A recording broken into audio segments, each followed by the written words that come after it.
There we go. Man, it's been a minute, but we back. Culture Revival. I forgot the name of the podcast. Man, my name is Che. I'm Leron from Broken Traditions. Yeah, I'm Che from the No Spoon Podcast. We back. I know it's been like a couple months here since we put an episode out, and we said we was gonna start doing it more often. But I have to come on here and say that that's on me because uh, that's what I was told to do by my handlers. No, I'm just messing with it.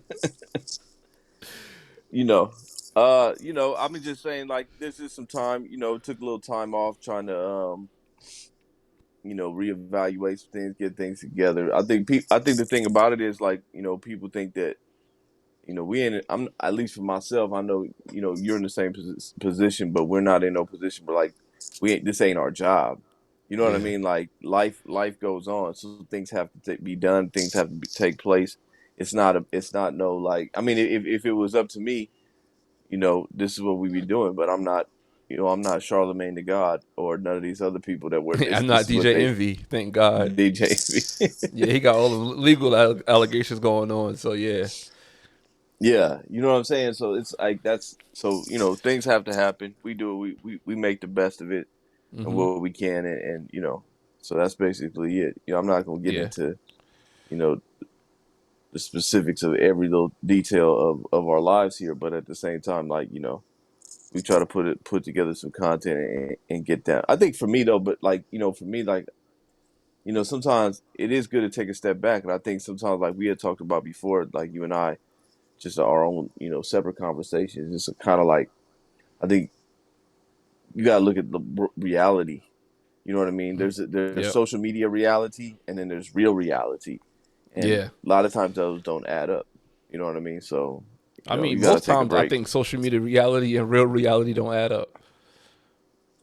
Right. No, social media reality is all narrative. It's all what they want you to think and how they want you to see things, as Yeah. opposed to what really is. Like when you step out your front door and you head out into the world, like it's not the same. It's not, but people don't detach from it though. People definitely don't detach from it. No, no, they like to Yeah. live in that bubble of Yeah. social media and all that. Yep. You And know. like for myself, while Shay was on his sabbatical, I took a week off. Yeah, I took like maybe a week, like maybe like 9 days. I took like 9 days off, and when I came back, I decided to be more of like a schedule type of poster instead of I see something, I gotta get in front of the camera and record because that takes a lot, man. I just rather post on a Monday, on a Friday, and go live on a Wednesday. If I catch it, if I catch it. If I don't, I don't. Like, people always try and get into the wave of the algorithm just so they could go viral, but I'd rather just let it happen organically. And I think that I'm starting to see the shift now. At first it was like, I'll put something out, I'll be like, damn, I only got like 40 views. Like, I don't understand this. This is crazy. But I understand like I have to now just do it the way I'm going to do it, and it's going to figure itself out. I can't worry about that no more. Like you said, it's not real life. It is it just just something I love to do, and it's a passion of mine. But it's not like I'm not getting paid enough to worry about it as far as like my real life to trying to make it more than what it is as of right now. Well, you know what it is you become a slave to the algorithm. You really do, Mm-hmm. Yeah, and you do. especially when it's about content, current events, and stuff like that. Mm-hmm. You find yourself like you find yourself waking up in the morning and immediately checking Twitter, immediately checking your views and your likes and your Yeah. followers and all that type of stuff. Like my Instagram, it was booming. I was up to like 30,000 followers and Mm-hmm. everything, and then I'm now like 29.8 now, and it's Oh, like it's it not. went down. Yeah, it went down, Yeah. and then it's like it didn't like now it's like I used to be able to post something and I would be up at 10,000 views, 20,000 views in an hour or so, and Mm-hmm. now I'm like I'm barely cracking 1,000, and it's Okay, just so you because. back to where I'm at now. I mean, but that's how but like I said, like you can't become a slave to the algorithm. You can't become like where that becomes your whole life, and then you just waking up first thing in the morning. Let's see how many followers I got. Let's see how many views I'm Mm-hmm. getting. You know what I'm saying? Because like it's cool. Like once I took a little break, I'm like, man, this is cool. Like I'm just living Yeah. life on my terms instead of what that phone is telling me. You know what Mm-hmm. I mean? And you know, it's cool if that's what you want to do. And some people they once they get into a position where they can make some money off of it, make a career out of it or whatever, a living off of it, then I, you know, that's cool. But at the same time, you constantly have to chase the next story, the next Yeah. this, the next that, and if you don't want to live like that, then that's not. And I personally don't want to live in that way. Yeah. And I also think too, like when you chase the next story, you chase the next high or whatever like that. As far as social media, you lose um creativity. You lose creativity. You lose your like Oh being more yeah, thought provoking. So it's like, oh, like for example, people talking about Larry Elder and Charlemagne. Like, I mean, I get it. It's some content to talk about, but at the end of the day, like whoever's for Larry Elder is going to be for Larry Elder. Whoever was it, was it. Like he didn't change nobody's mind being on the Breakfast Club. So he went there just for shock value, and it's like it doesn't change nothing at the end of the day. that's what everybody's doing, bro. Like Yeah. that's what it is, and it becomes like for me.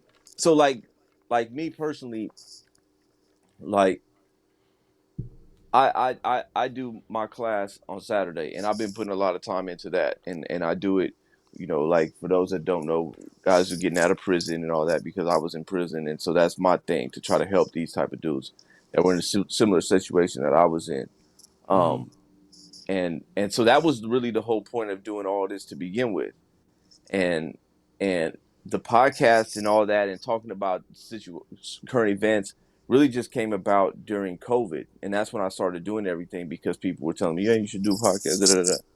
So, but I feel like I got more involved in politics and more involved in ideology than actually what I was trying to do to begin with, which was to help my people, the people that was in the situation that I was in.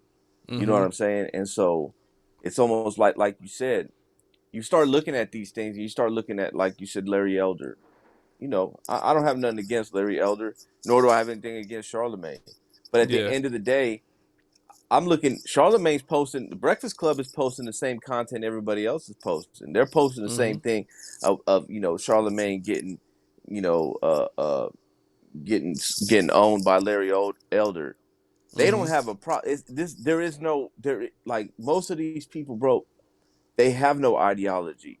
They are just chasing the next wave of content, of views, of what everything is going to put them to the forefront. Yep. So, and I'm not saying like Larry Elder's a sellout or Charlemagne's a sellout, but at the end of the day, this is what we're all looking for. This is what we're all trying to get, are people in this space.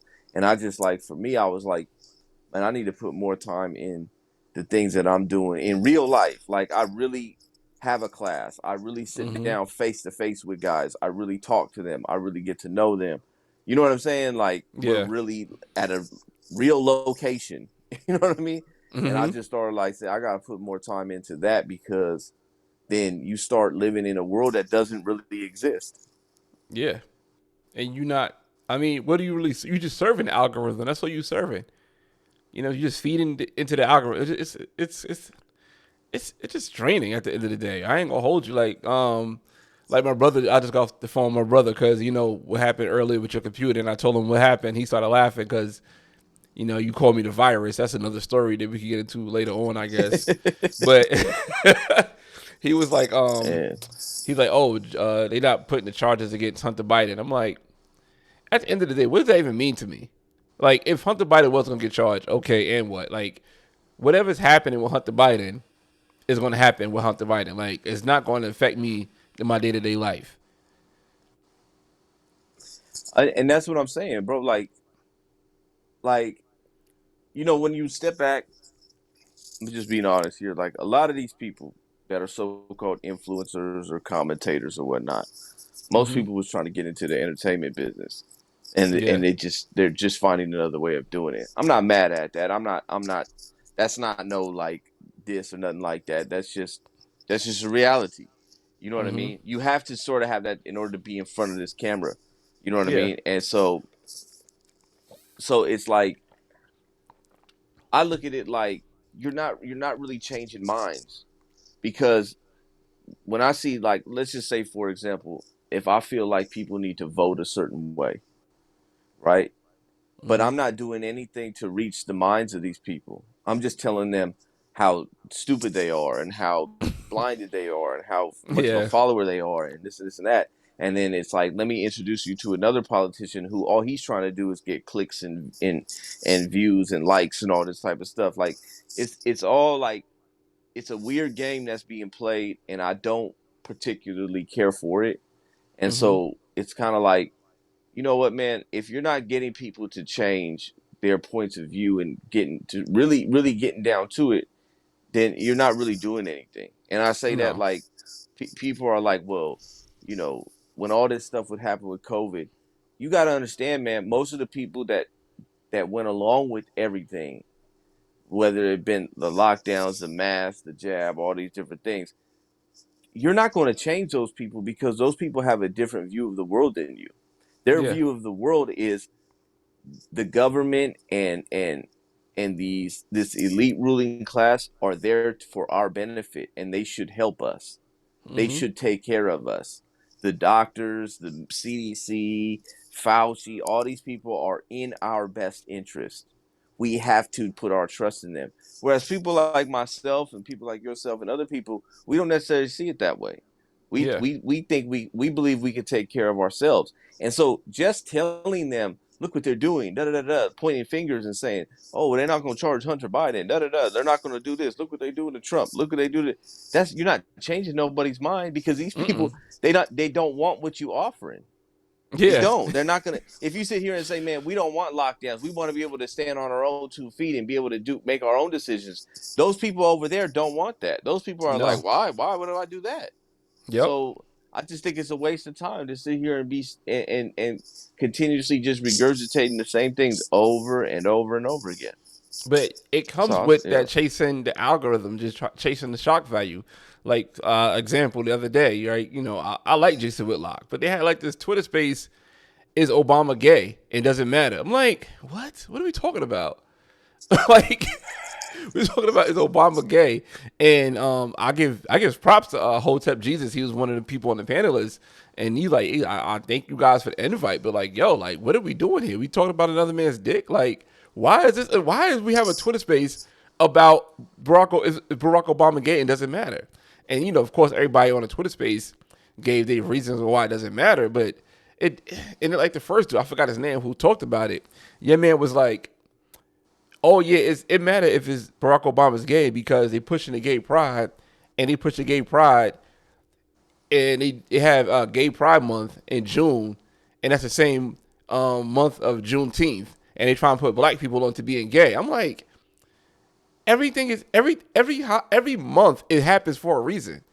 You know what I'm saying? I think Gay Pride Month happened because it was like an event that happened to gay people during June, and they made it like a, you know, like an event, like a, all right, this is an event because this happened to you. Juneteenth happened way back. When was that? 16, 19, I guess it was. I mean, I don't remember the date with Juneteenth, but that was all the way back then. So Juneteenth, like for him to say that, it's like, oh, you putting Gay Pride with Father's Day. It's already been established. It's just like y'all just really pulling things out the air just to say something. And I'm just like, all right, I'm gonna just listen just for like, cause I'm cleaning up. But this is really like, I don't know, waste some brain calories listening to this right now. Cause why do I care you that do. Barack Obama's gay? Do you think if Barack Obama wasn't gay, they wouldn't find somebody else gay? I mean, you don't think they would find, and if it was a conspiracy to turn black people gay, that they just wouldn't find another gay black person? There's plenty of them out there. Yeah, Like I live in Atlanta. it, You it, know, I know. it doesn't matter, bro. Like none, like that doesn't matter. It matters though. Listen, it matters though when you're trying to host a Twitter space and get people to come listen, and Yeah, then you know, and then I mean, I don't have anything like I said. That's the name of the game for everything. Like I want people to listen to this podcast. I want them to come and listen to us and mm-hmm. listen to what I got to say and what you got to say. But I'm not going to be fake about what some of these things are. Like I'm not going to be fake about And then I'm not going to talk about things that I don't think are really relevant. Whether Yeah. Barack Obama is gay or not, I don't really care. Somebody had asked me that on my YouTube or something. They said, "Are you going?" They just said something about, "Oh, are you going to speak I on seen that. the new stuff that came out about Obama?" And I was like, "I don't even know what it was." And I don't. I had no interest in that. I really don't. And that's Yeah. what I told him. I said, "I don't have any interest in that.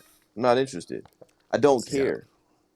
You know what I mean? It doesn't matter to me. You know, if Yeah. what's going. So let's just say Barack Obama comes out and says, "Hey, guess what, everybody? I'm gay."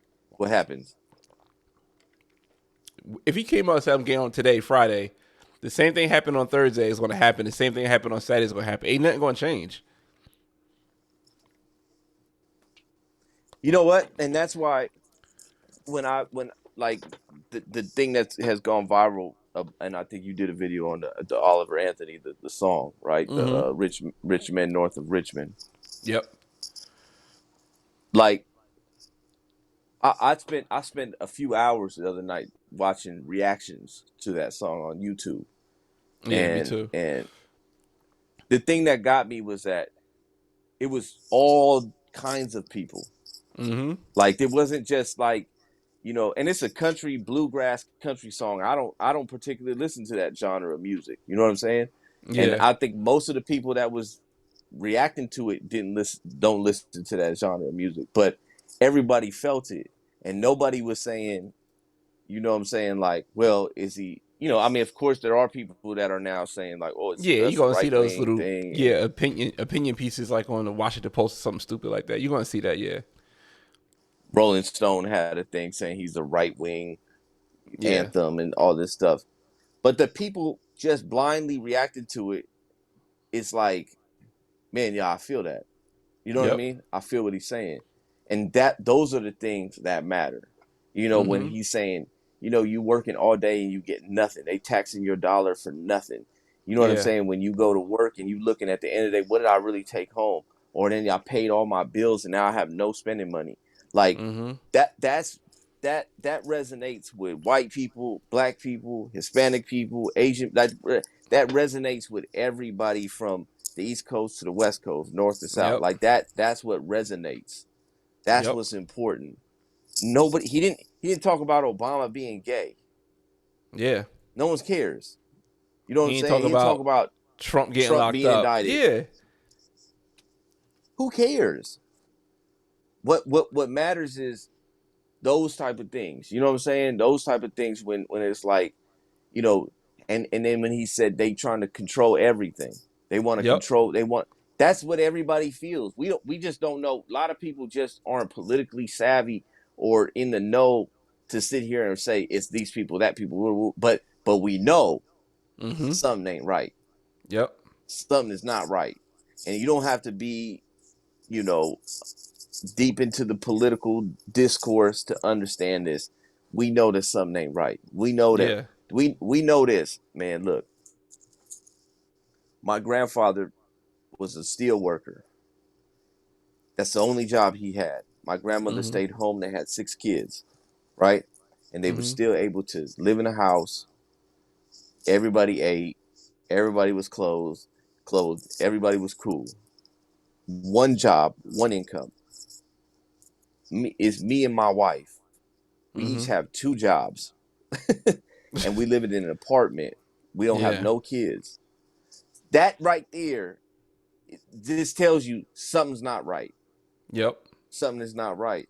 We might not be able to articulate it. Most people might not be able to articulate it, but we know, and that's the main thing. And that's the commonplace of most Americans. That's why that song resonated with so many people.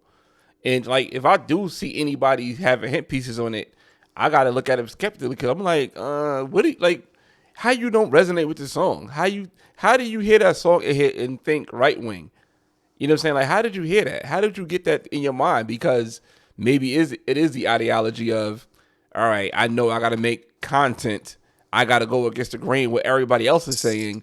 Let me say something, and I know more people are going to react to this way because the way I can word it and spin it. And you know what I'm saying? I could take certain things out and put certain things in and just use little fluff words and say trope. You know, they love that new word now, trope everything.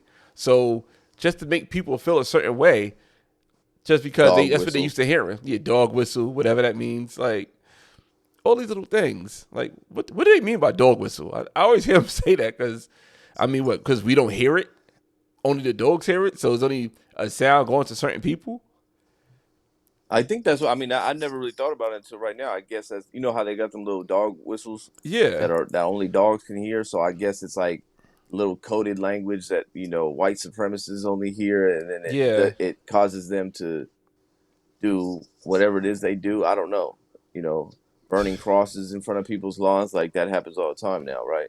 yeah. Or I mean, you know, it's crazy. I was watching the Larry Elder thing or a clip from that. Um, Mm-hmm.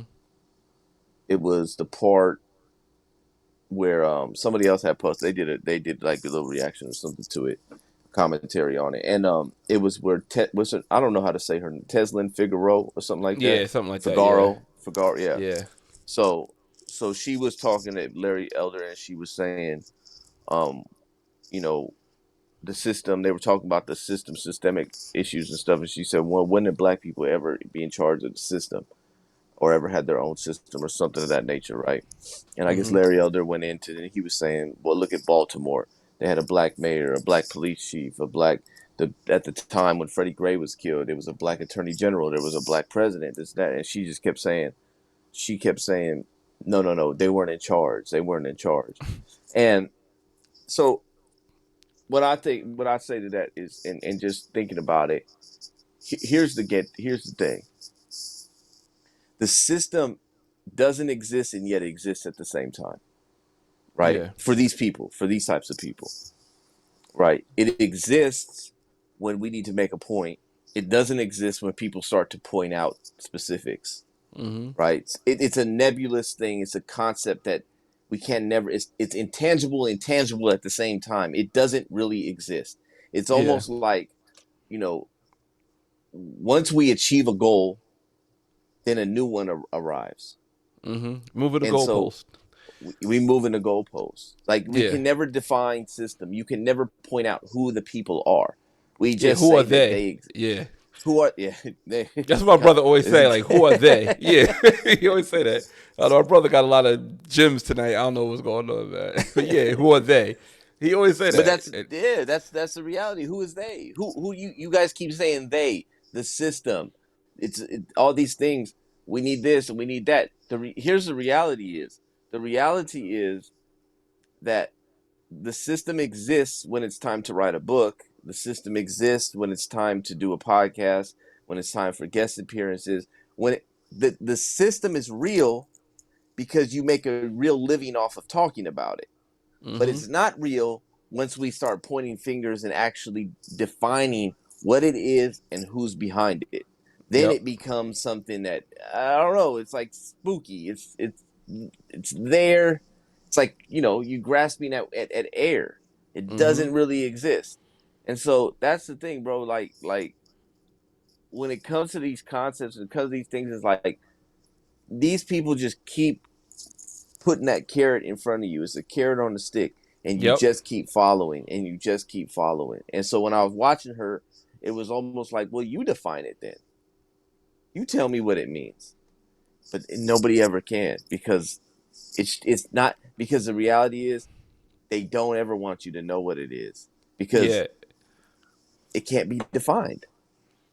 Or she could give you a definition that kind of plays into your mindset and you be like, oh, yeah, I do feel that way. Oh, I get that. You know what I'm saying? Like, you know how you could just say the triggering things. Like, for example, I put the video up of Al Sharpton, and he's saying that Donald Trump is a racist because he's talking about people rigging the election and he calling them riggers. And he said, oh, because it rhymes with the N word. We could say figures, we could say triggers, we could say whatever, right? We could say all different types of things that rhymes with the N word. But I guess if he's not saying rigger with the A at the end, he's saying riggers is racist. So now he's saying that it's racist, and MSNBC like, yeah, oh my God, these racial things, and not to mention, Fonnie Willis is the DA out here in Georgia. She's a black woman. How could he say that about her? What are we talking about? That's when I see stuff like that, I just be like, bro, it's infuriating just to hear this. And it's like it's rinse and repeat. It's rinse and repeat. It's the same thing over and over again. And it's like I don't know. I try to make content now on a different aspect, a different mindset, a different spin to try to reach out to more people that's more like minded instead of trying to reach out to these people that just want to be, spoon fed the nonsense. Because I know Spoon Podcast, but I just don't want to be a part of that no more. Like just keep spoon feeding the nonsense. It's so tiring, bro. Like I don't think you understand. No, I know exactly what you mean. Yeah, Yeah. exactly. I get it. It's your see the person that's going to listen to that and that's going to believe that and say when he says riggers and that rhymes with the N word, so therefore he's racist, right? That's a person that's what they want. Yeah. It's what they want to see. They want to see that. They want to hear that. That makes sense to them because in their mind that has to make sense. Mm-hmm. You know what I mean? And this is what I say, bro. Like when it comes down to like making content and really what and sitting back and evaluating and say, what are we doing here? What Yeah. is the purpose? What's the end game? I look at it like this: the people that believe that, right? Because if you look at the people that are spewing it, Al Sharpton, Joy Reid, what's her name, Teslin Figaro, whatever. Mm-hmm. What these people are trying to get you all to do is the same thing. They're trying to get you to relinquish your individual sovereignty, the individual power that you have, and give it Yep. to the state and give it to the corporatocracy, which is the state and the corporations mixed into two. And Mm-hmm. that's what we see now. Corporations and the state are work hand to hand together to control the people, right? Yeah. That's what all those people are pushing. That's what they're trying to do. So the people that fall for it, the people that are listening to that, the people who are still listening to Joy Reid, the people that are still listening to Rachel Maddow, they're still listening to the same nonsense, right? Are people that they don't want individual responsibility. They don't want to be sovereign. They don't No. want to have self-determination to determine the destiny of their lives. They don't. Mm-mm. So when I say, what are we really doing here? If we're not trying to get those people to see that you can overcome a lot of the vices and a lot of the things that are in your own life, that you can see, this is the same thing. Like I deal with this when we deal with people, and this is the big struggle that I have trying to work in this population is we have a mindset and we have an overall mindset. Like what predominates is the 12-step program, AA and NA. Well, what Mm-hmm. happens when you go to AA and NA is that you have to declare that you're powerless to your addiction. And you have to declare every single time you even say your name, you have to say, I am an addict. I am an alcoholic, right? Mm-hmm. And I believe that that's counterintuitive to trying to change your life. I believe that we have to look at the opposite. I'm not an addict. I'm not powerless. Yeah. I actually have the power. I can overcome these things. These things are just things that I've chosen. And because I chose to do these things, drugs, alcohol, crime, I can choose the opposite. The Right. power has always been within me. So we fight against that narrative in order to get these, and I get pushed back. And there's never a time when I have a class, and it'll happen again tomorrow when I talk about it. Somebody will come up to me and try to justify why they see. I only say that because I know, and it's like, no, dude. What you're trying to do is you're trying to justify why you don't want to take responsibility for your life, Yep. because you want to have that crutch that when you do fall and you back and you relapse. I've always been an addict, so Yeah. that's what addicts do. And it's the same thing with these people. These people are going to listen to these type of narratives because it's safety for them. It's a comfort zone for them. It's something place where they can go and all their problems. Oh, the reason I'm poor is not because of me. It's because of racism. Yep. It's a. I don't know if you ever heard of this guy before. Myron Golden. I'm not sure you heard of him before. Mm-mm. If you're not, I've seen a few videos of him. But he came up with something called a identity. I don't know if he came up with it, but I heard it from him called a identity. So it's basically the identity that is being put into you, that which is a lie. So like you said, the I can't get out the system because it's racism, or I can't become successful because I live in this neighborhood, or I can't become something. Like, everybody put this stuff in your head, and you start believing it, and that becomes your lie identity. Then after that, you make up your my identity. Like, oh, this weird stuff you make up about yourself that just doesn't make sense. You know what I'm saying? You be like, you just make up this weird stuff that doesn't make sense. That's your my identity. But once you start becoming in your true self, your true north, that's become your identity. And like you said before, you started your channel and you started your social media presence because of the things that you were doing. That's your true north. But you lost into that because I guess you was chasing the algorithm. You was chasing like, oh, damn, look, I got, what you said, like 30,000 followers now. Like, I got all these followers and I'm in the same boat. Like, I don't even go on Instagram no more.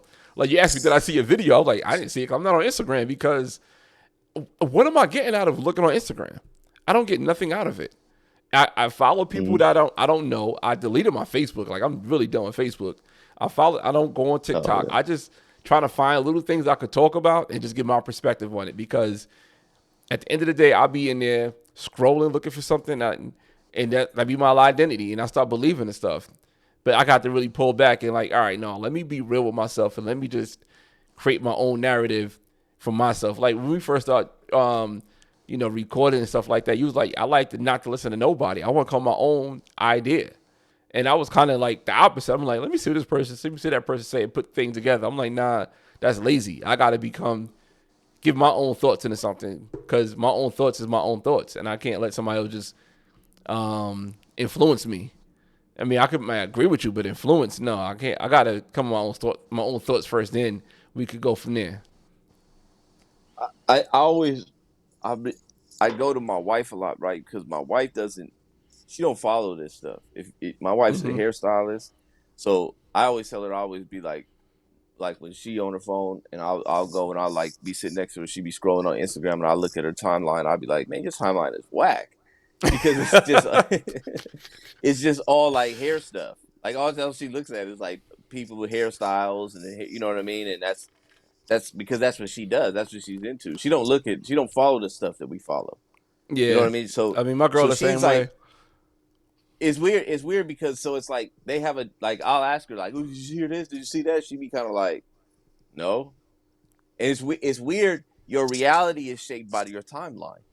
You know Yeah. what I mean? Like, it's almost like, so sometimes when I'll bring something up to her and I just kind of like throw it out there, and she'll tell me, her reaction is, to me, is the most raw and organic reaction, because it's not somebody that's polluted by politics or any type Mm-hmm. of any sway whatsoever. It's just more like, that don't make sense. And I'll be like, yeah, but it's crazy because everybody is thinking this way. And she'll be Yeah. like, but that doesn't make sense. Da da da da da. And so it's kind of like, you got to kind of step back, bro, and you can't really be stuck on this, because you get sucked into that whole, you Yeah. know, what everybody else is doing. Like, I was my last live stream. I mentioned this. Like, why do we, like, not you? I mean, I don't know if you do this in the Latino community, but the Black community, we we always attach ourselves to whatever a Black person is doing. So, say for example, I don't know, just say some Black kid is breaking into cars and he gets shot by the cop. They be like, oh my God, why you did that Black kid like that? Not, yo, your ass shouldn't been out there breaking into cars and you got shot.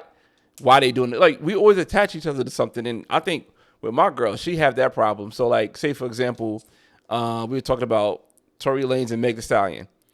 And I said to her, I said, yo, I don't know if who's telling the truth. I don't know who's lying. I don't know. I don't really care.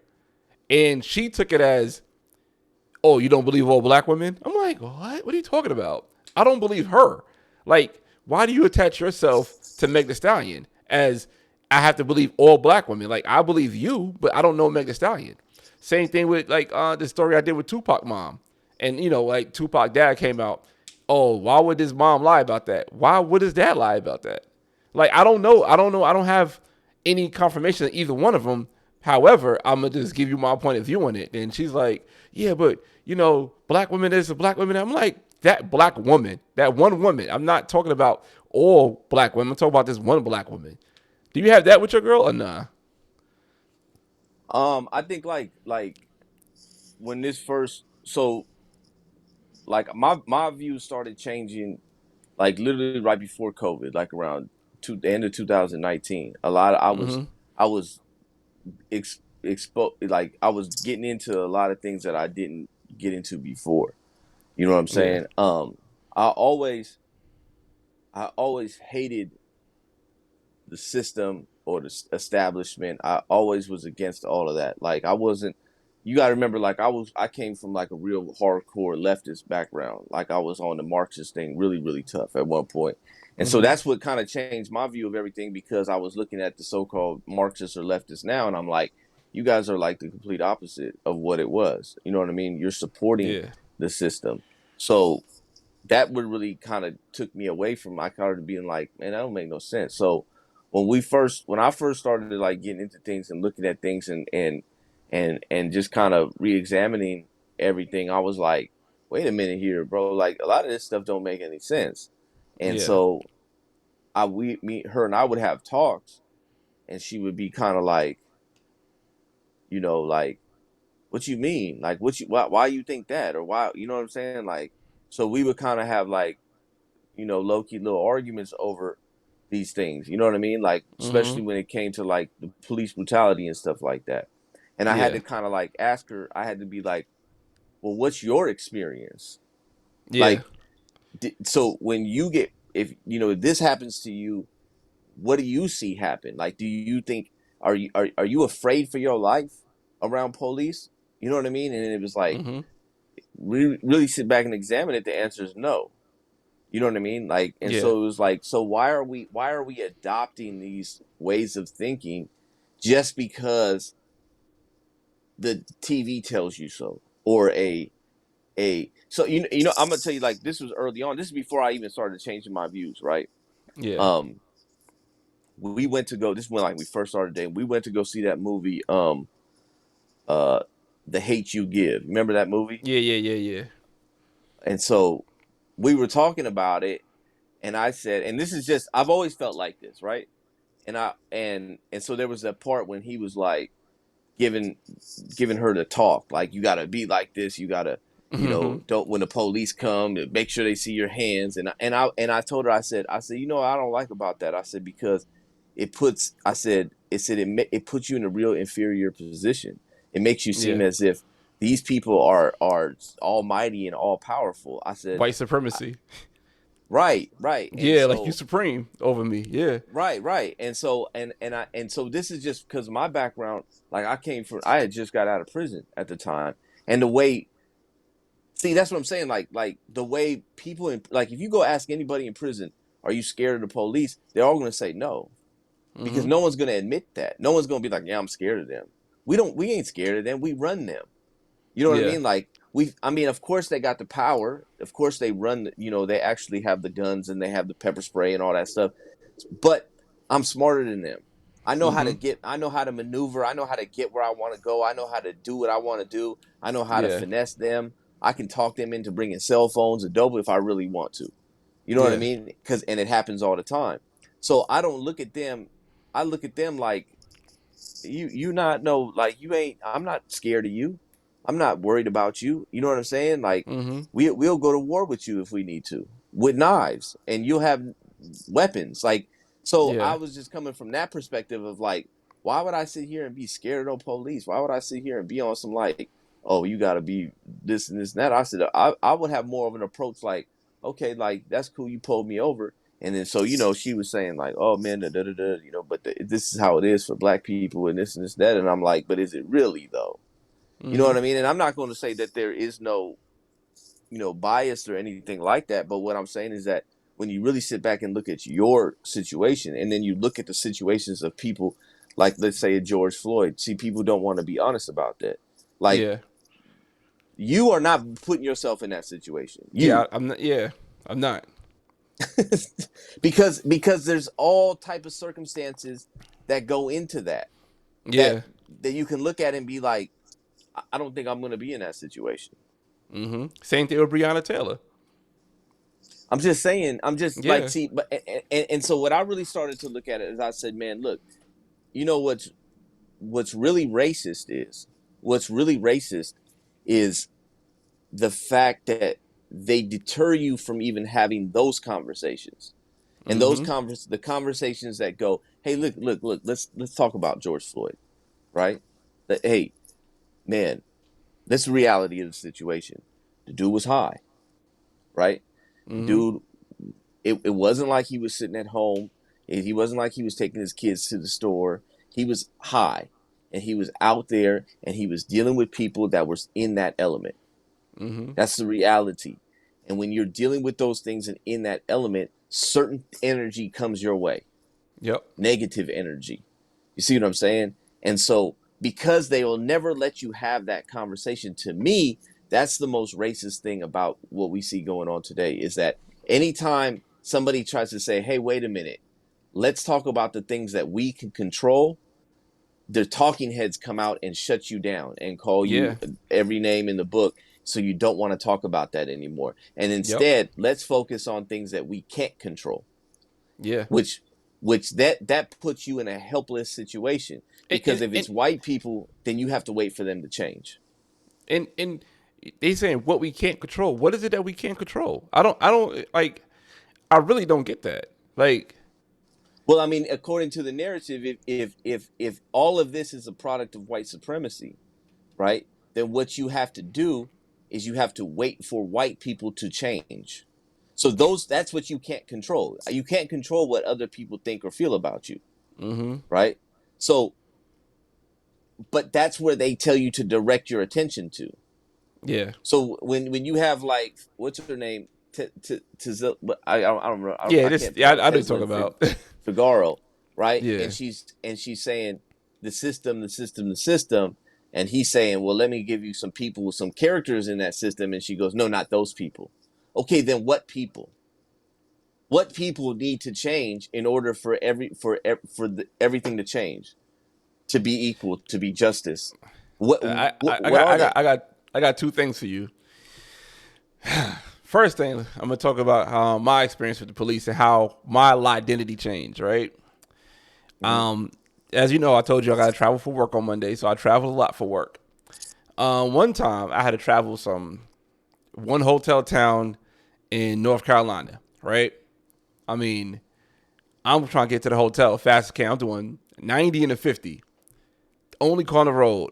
Out of state plates. Looking dirty as hell. Like, oh, you probably selling drugs. That's what it looked like, right? Cop pulled me over. I'm like, oh, damn. And, this is all that police brutality shit all in your head. This is before George Floyd, but this is all that police brutality in your head. You see, the Eric Garners, you see the Trayvon Martins, you see the Michael Browns, you see all that stuff going on. So this is in your head. I'm like, damn, man. I'm in this dark road, one hotel town. Cop pulled me over. He was like, "What's going on? Why you going so fast?" I'm like, "Officer, I'm trying to get to the hotel." I was honest with him. I was like, "I'm trying to get to the hotel." So he checked my temperature. He said, "Where you staying at?" I said, "I'm staying at Hampton Inn." Of course, it's a one hotel town. The cop knows what hotel it is, and he's like, "Oh, okay, okay." I was trying to see what's going on, and he's speeding. And I told him the hotel. He's like, "Make sure you have a good night. Tell such and such who work at the hotel." I said, "Hi." So all right, and that was it. He just let me go. I'm like, damn. I had all this going through my mind that was about to happen to me. I'm like, damn, do I have like should I hit record on my phone? You know what I'm saying? Should I call like FaceTime my son, let him know that this is about to go down? And if it goes down, record this and let people know what happened to your dad. Like, I had all that going in my mind, and it would just go ahead. Then I started thinking to myself, like you said, I never really had these experiences that they talk about on the news. I never had it. I don't experience it. And I'm like, how come what they telling me trump what I go through in real life? How does that work? And I'm like, damn. And I had this thing in my head, man. It's gonna sound crazy, but I'm gonna try to break it down. Give me a minute. Give me a minute. Yeah, yeah. All right. I was working on the video, like I'm trying to work on ideas and different things to talk about. You know what I mean? And I said, one of the worst things that happened to black people is this country granted us freedom. And I said that because now white people gave us freedom. We feel like white people could take stuff away. Now we feel like white people have to be the Almighty God in our feelings. So, like you said, they want us to change. So, like that mindset of, hey, we made you slaves, we could give you freedom. If we could give you freedom, we could take it away. Case in point, when you hear about Roe v. Wade, I hear black people saying, oh, they're going to bring back slavery. So, if we fought for freedom, if we had something to be proudful on when it came to freedom, like, fuck what these slave masters are talking about, we're going to take our freedom. If that was the case, it'd have been a different mindset we would have had, because then we could look at any white person like, yeah, remember back then you trying to make us slaves, we whooped your ass. Instead of the other mindset we have is, hey, we were slaves, we inferior to you. You have white supremacy. You know what I'm saying? It's still to this day. I mean, I seen it this morning when I went jogging. Black people still look at the ground when they around white people. Black people still whisper white people when they around other white people, so white people don't hear it. They still, when they refer to white people, they go like this. You know what I'm saying? Like, it's still that mentality is still there because they gave us freedom. If we fought for freedom, it'd have been a different thing, in my opinion. Like, I'm grateful that we got freedom, but if we would have fought for the freedom like they did in Haiti, it'd have been a different thing. I think I think you're onto something there, and I think I think people don't really like, they're quick to give away their power, Mm-hmm. right? They're quick to give away their power. Nobody can force you to nobody can take nobody. Let's put it like this: your freedom is your prerogative. Yeah. You want to be free, be free. You want to be a slave, be a slave. You can. You can, like we just talked about being a slave to algorithm. We make that choice, Yeah. right? When I look at the story that you gave about the police pulling you over, I think one of the worst things is that that story could have been a lot worse, right? And that's where I think the algorithm comes into play, when you're constantly showed these things over and over and over again, and then you get Mm-hmm. pulled over, and then you start conjuring up these images that you've seen on social media, and then you start acting belligerent. Because when I watch a lot of these things, when they happen, people are acting belligerent, they're acting scared, they're acting out of a place of fear instead of a place of confidence, instead of Yeah. saying, okay, this is what happened. Like, you stood on what, listen, this is what I'm doing. I know it doesn't look right, but this is what I'm doing. It is what it is. I'm telling you, I'm going to that hotel. Mm-hmm. I believe that when we put ourselves in a certain mindset, then we attract certain energy. And when we put ourselves in a negative mindset, I had a cellie one time, man, in prison, and he used to front people stuff, right? And so Wait, he wait, wait, used wait, so wait. We got to slow down. First of all, when you said Sally, I'm thinking of a cell phone. Then when you say you oh front no. people stuff, that would open my head. I picked up on Sally from the conversation. What do you mean you front people? Cellmate. So when I mean front people stuff, is like he would give people stuff on basically credit. Like, Okay, I'm I gonna, figured that's what it so was, but I was like, I you just know so they're dealing yeah, stuff, right? yeah. And so, because people don't have money on hand, it's like, I'm going to give you this. You owe me have your people send this $100 in the next week or so, right? Mm-hmm. So you're not really getting stuff hand over fist type of action. You know what I mean? It's Yeah. everybody's kind of trusting. So that's kind of how the things work. You have to do that because of the situation you're in. Mm-hmm. But look, he used to come back, and he'll tell me like, man, I just gave this dude such and such, woo to woo. I gave him, whatever. And then he would literally talk himself. He would literally start plotting on what he was going to do when the dude didn't pay him, right? Wow. And I would literally, not like, I would watch him. I would watch his whole body language change, everything about him, his voice. He would be getting upset because he'd be like, Mm-hmm. "Man, when this dude don't pay me, bro, this is what's going to happen. I'm gonna have to do this, then that." And then he'd start telling me, "So, when I got to do this, and this ain't even happened yet. This is a Yeah. hypothetical that existed in his mind." And so one day we were talking, and I was telling him like, "Bro, you put too much on it, man. Like, you need to just relax. Like, let it play out." And he would be Mm-hmm. like, we kind of got into a back and forth because he was older than me, and he would be like, "No, no, because you ain't really seen how this go. You ain't really been around nowhere as long as I have to seen this and this and that." And I said, but I'll tell you this though. I said, I'm watching you. Your whole body language is changing. Your whole demeanor is changing. Your voice is changing. Your energy is completely changing. I said, now, if you take that same energy when you have to talk to this individual, he's going to pick up on it too. And Mm-hmm. when he picks up on it too, he's going to respond aggressively too. And now Yeah. you're really going to have to do the things that you're talking about doing. And you're going to walk away and say, see, I told you it was going to happen. And I'm going to say, no, you manifested that. Mm-hmm. So it's the same thing. If I sit here and I listen, I take in all this negative energy, but watching all these different police brutality videos and it's ingrained in your head. If you were to do that and say, man, if you get pulled over, this was going to happen. You're going to get killed. Now, when he walking up to the door, all that energy is going to come out. Yep. You're going to start filming. You're going to start, see the police. What are you telling me to do this for? You being racist. This is all that's going to come out. Now, he's going to have to respond in a certain way Mm-hmm. because now you're being hostile. You see what I'm saying? Yep. And now that very thing that you were trying to avoid manifests, and you'll say, see, I knew this was going to happen. Instead of Yeah. realizing I can control this situation.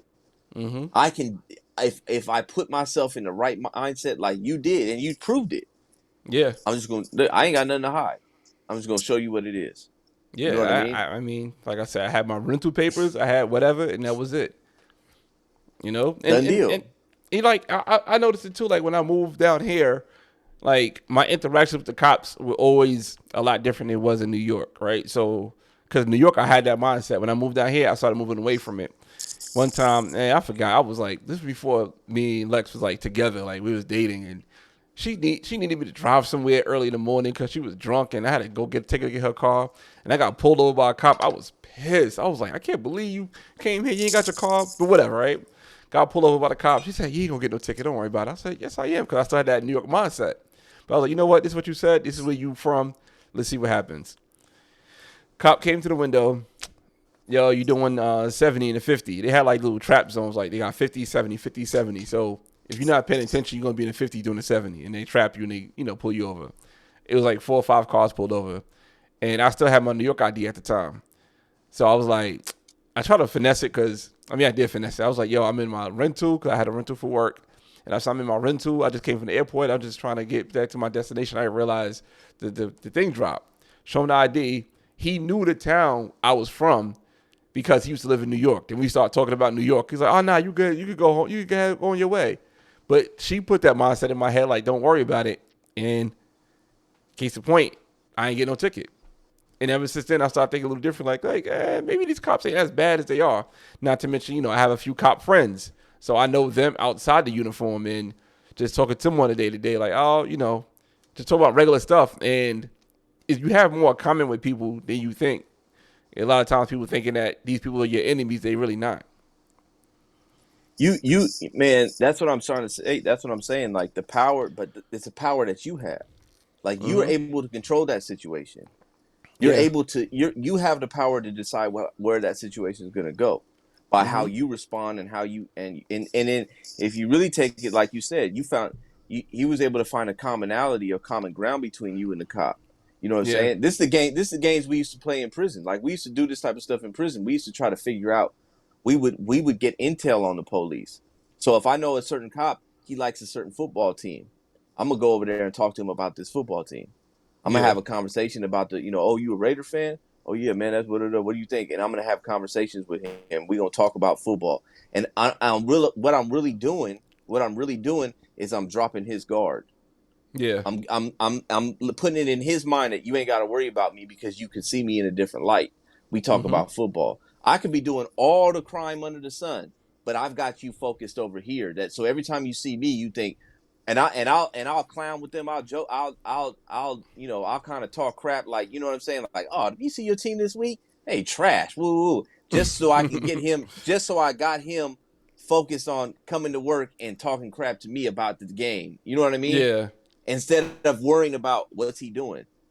What's he doing? Is he doing this? Is he making this move? Is he making that move? And there's other times we should understand that a lot of police was infatuated with the lifestyle. They're infatuated with the gang lifestyle, the criminal lifestyle. They not really into that. And so sometimes you can kind of wow them with prison stories of even if they're exaggerated. Man, I used to tell straight lies to them. I used to tell them whole stories that was somebody else told me and make it sound like it was me just to build myself up to be something. And they would just be, and I would watch some of them being like, especially as I got older. When I was younger, I couldn't really do it, but as I got older into my Yeah. 30s and there, been around for a while, they would be like, "Oh yeah, yeah, yeah." And now when they're coming around me, they acting like a flunky. Like, "Oh man, what's going on, man? Everything good?" I'm just telling you, you can. So what I'm saying is like you have the power to change your environment, change things. Like, you know what I'm saying? I'll be able to go to the police and be like, man, I want to get this dude over here. This is who I want, in my cell, or I want over here in my area. So, because that's my people with woo woo woo, and I just Yeah. be like, you learn how to play the game, and you realize that these are just human beings, just like you. They scared just like you. And matter of Mm-hmm. fact, they probably more scared because they Yeah. didn't live that life. They didn't voluntarily put themselves to where they're in shootouts and stabbings and riots and all this old stuff, crime, Mm-hmm. and they're not used to that type of stuff. And so those are just intelligence that we would try to play on to try to control the environment. And I feel like when you're in these type of situations, you have to first detach the person from the badge, because the Yeah. badge is one thing, the person is another. You got to think at the end of the day, this police, he's got a wife, he's got kids, he's got a mortgage, he's got a boat payment, he's got a car notes, he's got Mm-hmm. things, he's got a vacation coming up. He don't want no problems. So if No. you really think the police is going around to have all that stuff going on, they going around and they just trying to find you and do something to you, you're really overestimating them. Yep. You know what I You mean? you Like, you. I don't know. You placing power onto them unwillingly, and you placing a negative power over them. Like you could just, I don't know, just talking to cops, saying what up, whatever. Like it's just a weird thing. And like out here, I don't know if you heard about Cop City out here in Atlanta. yeah, yeah, yeah, yeah. Yeah, dog. Oh my god. Like where I go running at, it'd be these these stereotypical liberal white people that's trying to put petitions out there to stop Cop City. And if I go out there just walking and I'm with my girl, she'd be like, "Don't do it today. Don't argue with them." Because I'll be ready for it. I'll be like, "Oh, let me like if it's before work, I don't mess with them. If I got off that day and I got some time to walk around, oh yeah, I give them the smoke." They be like, "Oh, you want to sign a petition to stop Cop City?" I said, "For what?" They said, "Cause we don't need Cop City here." I said, "Yo, my car got broken into 5 times. I need police patrol in the area so my car don't get broken into. Why would I stop Cop City?" Well, and they can't say nothing because they're in a nice gentrified area of Atlanta where Mm-hmm. cops patrol all the time. So I'm like, oh, where you going? Where you going? Oh, my bad. There Yeah, you I go. was trying to check the time here. Yeah, Oh, okay, okay. I got you. It's yeah, five yeah. oh Go ahead. seven. Yeah. Okay, So okay. yeah, it's Oh man, like, I'm all messed up. yeah. So I'm like, yo, why? I gotta stop looking at that. So I'm like, why do we need to stop Cop City? And they can't give me no real reason because I am living in a neighborhood which is low key gentrified, but at the same time, it's still crime. So it's like a give and take where I'm living at.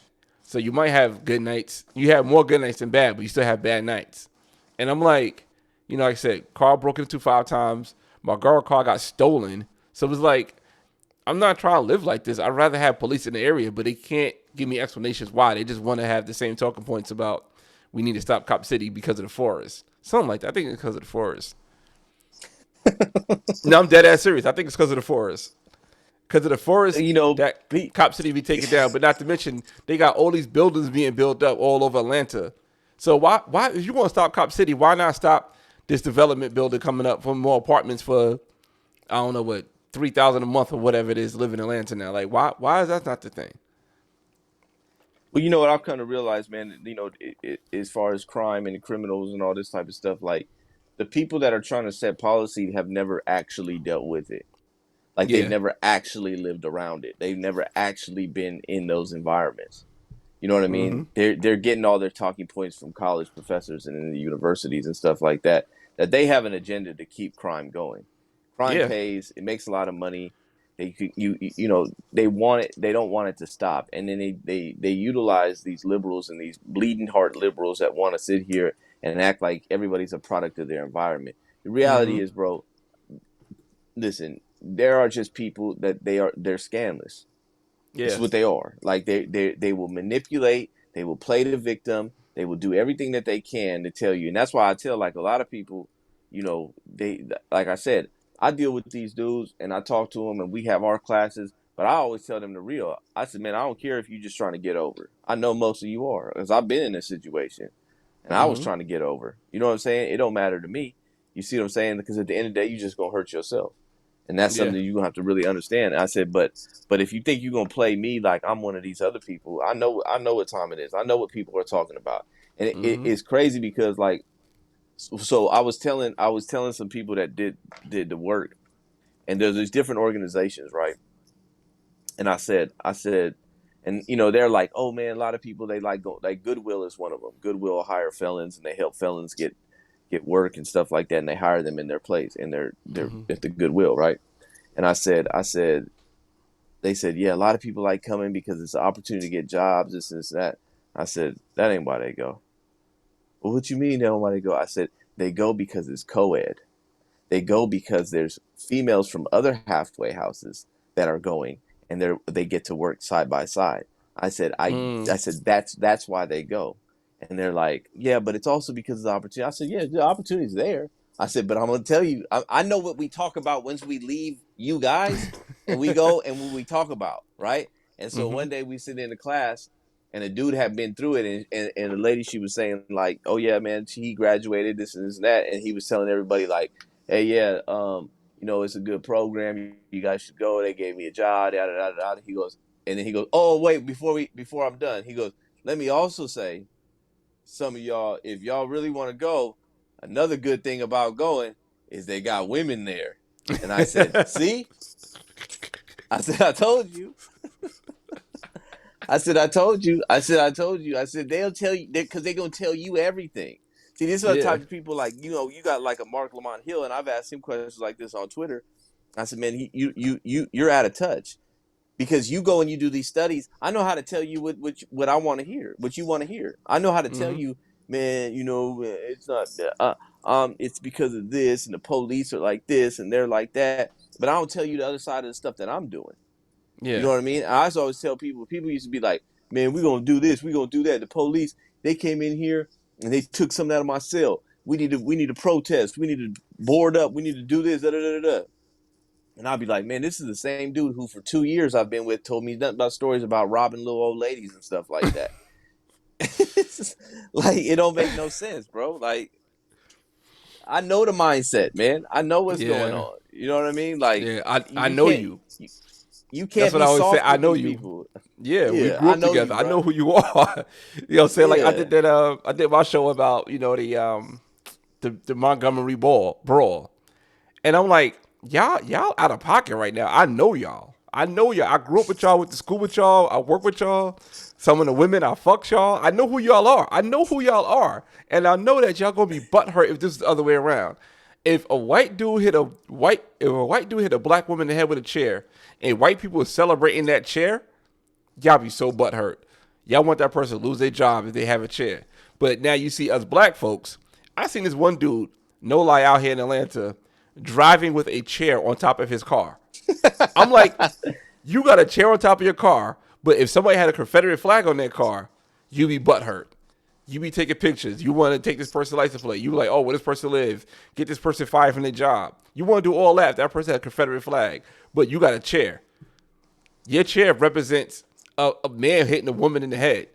Like, I Hey, but know you know what? y'all. And this is a good thing to kind of bring it all back, right?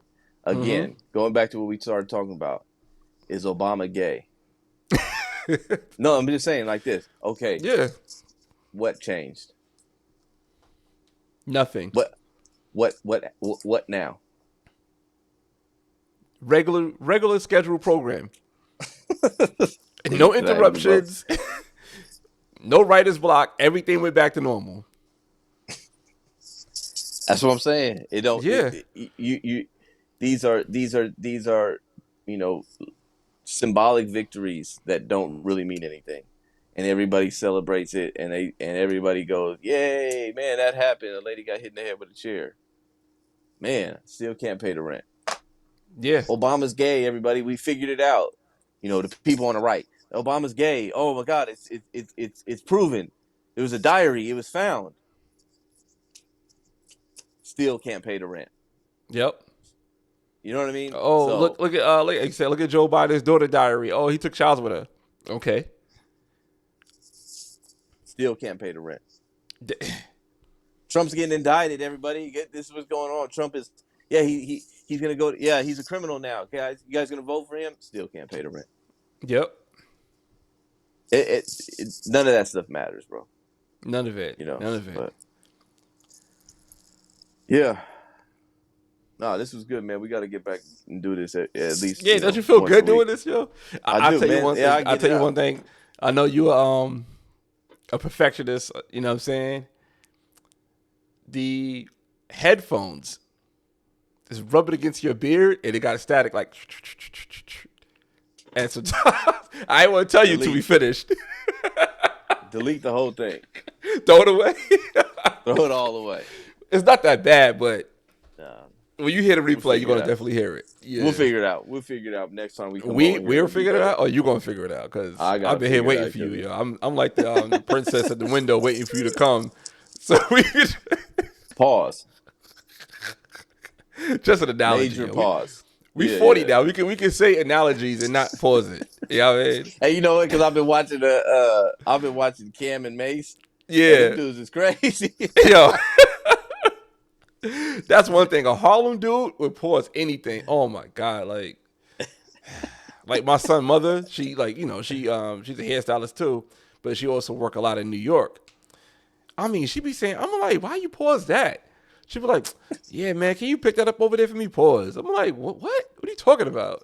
Then she got my son doing it. Yeah, like oh my god, she over exude the pause. Man. Yeah, it could be something that's like we have a whole child together. She'd be like, we not together, but she'd be like, yo, man, can you just put that in there? Pause. I'm like, how is that a pause? Like, I don't know, man. Man, people crazy. Man, Yeah. This is cool though. Yeah, we'll be back on it, bro. Hey, subscribe, like, There you go. share, all that.